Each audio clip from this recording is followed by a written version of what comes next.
Film एक मंद रोशनी वाले कमरे में शुरू होती है, जहां एक आदमी क्रायो चैम्बर के भीतर सुप्त अवस्था में पड़ा होता है। उसका चेहरा एक विशेष मुखौटे से छिपा हुआ है, जिससे उसे नींद के दौरान भोजन और सांस लेने में सुविधा होती है। पास में एक मॉनिटर उसके लंबे हाइबरनेशन को अशुभ रूप से प्रदर्शित करता है। 17 साल, 2 महीने और 22 घंटे। अचानक बिजली गुल होने से शांति भंग हो जाती है, जिससे तेज अलार्म के बीच क्रायो चैम्बर की जागृति प्रक्रिया धीमी हो जाती है। जैसे ही आदमी जागता है, उसकी वृद्ध छवि प्रकट होती है, जो समय बीतने के साथ चिन्हित होती है। खुद को ढालने की कोशिश करते हुए वह अपना मुखौटा हटा देता है और हिलने डुलने की कोशिश करते हुए खांसने लगता है। चेतावनी संकेतों से प्रेरित होकर वह जल्दी से आपूर्ति इकट्ठा करता है, सुरक्षात्मक गियर पहनता है और बंकर से बाहर निकलने से पहले खुद को हथियार देता है। सतह पर संक्रमण एक पूरी तरह से बदली हुई दुनिया का खुलासा करता है। एक बार जीवंत परिदृश्य अब उजाड़ हो गए हैं, एक स्पष्ट परमाणु आपदा से तबाह हो गए हैं। विकिरण से दूषित अंतहीन बारिश परिदृश्य को और अधिक असंतृप्त कर देती है। हर चीज को भयावह ग्रेस्केल में ढक देती है।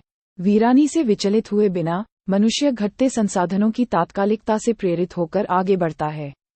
अपने उपकरण से परामर्श करते हुए उसे पर्यावरण की खतरनाक विषाक्तता के बारे में पता चलता है, जिसके लिए त्वरित कार्रवाई की आवश्यकता होती है।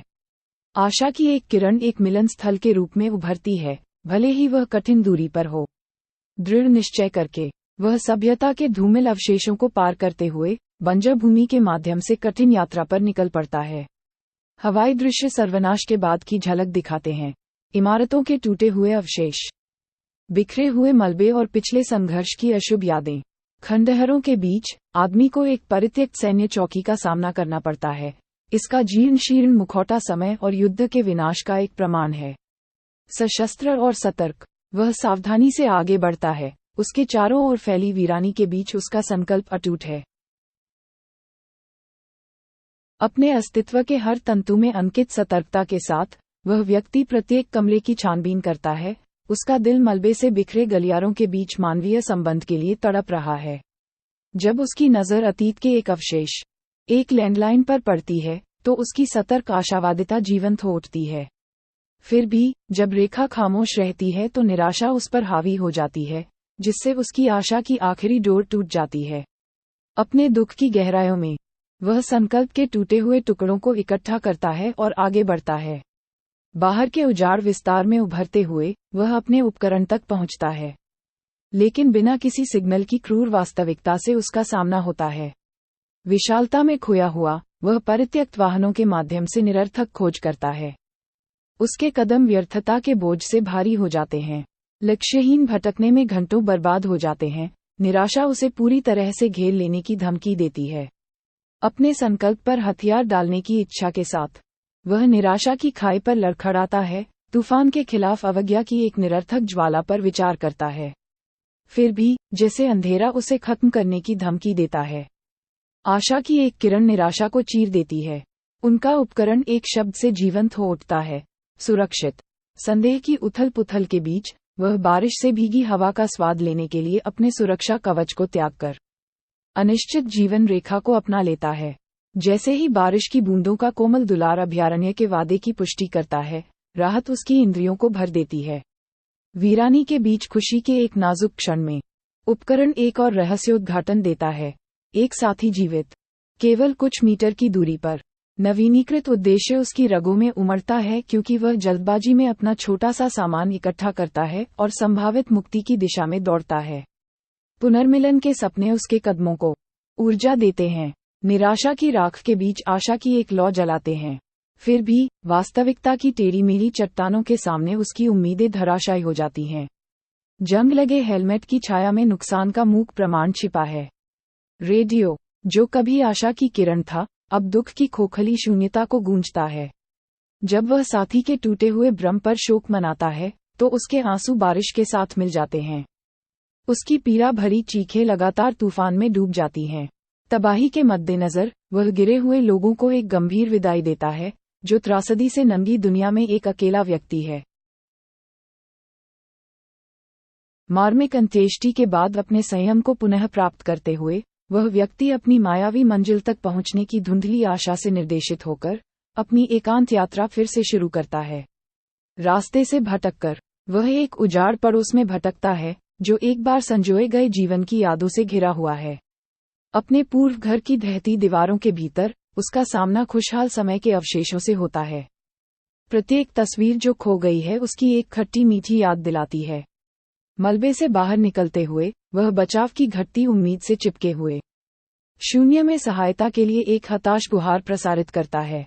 जैसे जैसे घंटे अनंत काल की ओर बढ़ते हैं, शहर का परिदृश्य नीचे प्रकट होता है, जो संघर्ष से हुई तबाही का एक मूक प्रमाण है। मानवता के सबसे गहरे आवेगों की गंभीर यादों से सजी एक उजाड़ सुरंग से गुजरते हुए वह निराशा को चुनौती देने के गंभीर दृढ़ संकल्प से प्रेरित होकर आगे बढ़ता है। भूख की अनवरत यात्रा के बीच वह कुत्ते के भोजन के अल्प भरण पोषण का सहारा लेता है, जो उसके अस्तित्व में व्याप्त कमी का एक गंभीर प्रमाण है। अपने विरुद्ध खड़ी बाधाओं के बावजूद वह मानवता के रीति रिवाजों से जुड़ा रहता है और साज सज्जा के सांसारिक कार्य में सांत्वना पाता है। अस्थायी उपकरणों के साथ वह अपनी उपस्थिति की ओर ध्यान देता है, जो अराजकता के बीच गरिमा की कुछ झलक बनाए रखने का एक निरर्थक प्रयास है। फिर भी जैसे ही वह कांच के टुकड़े में अपने प्रतिबिंब को देखता है, आशा के अंतिम अवशेष टिमटिमाते हैं और मर जाते हैं। अपने उपकरण की बैटरी के अंतिम रूप से खत्म होने के साथ वह अलगाव के समुद्र में बह जाता है। संचार की हल्की सी झलक भी छीन लेता है। निराशा के बोझ के नीचे कुचला हुआ वह बेजान उपकरण को पालने में रखता है। जब वह शून्य में आत्मसमर्पण करता है तो उसके आंसू बारिश के साथ मिल जाते हैं। एक भयावह झांकी में वह ऊंची इमारत पर चढ़ता है। एक उजड़ी हुई दुनिया की पृष्ठभूमि में एक अकेला व्यक्ति। टूटी हुई खिड़कियों से हवा फुसफुसाती है, उसके विलाप को आकाश तक ले जाती है क्योंकि वह गुमनामी के कगार पर खड़ा है। अंधेरे से घिरी दुनिया में एक अकेला प्रहरी आशा की एक झिलमिलाहट के साथ आदमी रात के आकाश को एक चमक के साथ प्रज्वलित करता है। विशाल शून्यता में एक हताश प्रकाश स्तंभ। उसके बाद आने वाली पीड़ादायक खामोशी उसकी आशा के आखिरी अवशेष को तब तक बुझने की धमकी देती है जब तक कि एक दूर की प्रतिक्रिया अंधेरे को चीर नहीं देती। एक अकेली ज्वाला शून्य को चीर देती है। दिल की धड़कनें तेज हो जाती हैं। वह संभावना की दूर की झलक से निर्देशित होकर अपने ऊंचे स्थान से नीचे उतरता है। जैसे ही वह रहस्यमय संकेत के पास पहुंचता है, बारिश रुकने से उसका रास्ता स्पष्ट हो जाता है। उसकी प्रत्याशा आशंका से भर जाती है। दूर से बताए गए हेलमेट को देखकर उसकी खुशी कम हो जाती है क्योंकि वह उस पर लगे अशुभ प्रतीक चिन्ह को दर्ज करता है। पूर्वाभापूर्ण निहितार्थों के बावजूद वह आगे बढ़ता है, साथ ही कि उसकी लालसा खतरे की आशंका को कम कर देती है। जैसे ही वह संभावित खतरे के प्रतीक के करीब पहुंचता है, उसके पीछे एक हथियार की अशुभ क्लिक सुरक्षा के नाजुक भ्रम को तोड़ देती है। अप्रत्याशित खतरे का सामना करने के लिए घूमते हुए एक महिला को देखकर उसकी सांसें अटक जाती हैं। उसकी राइफल उस पर टिकी हुई थी। एक निलंबित क्षण के लिए वे एक मौन आदान प्रदान में बंद खड़े रहते हैं। जीवित रहने की अनकही भाषा उनके बीच की खाई को पाट देती है।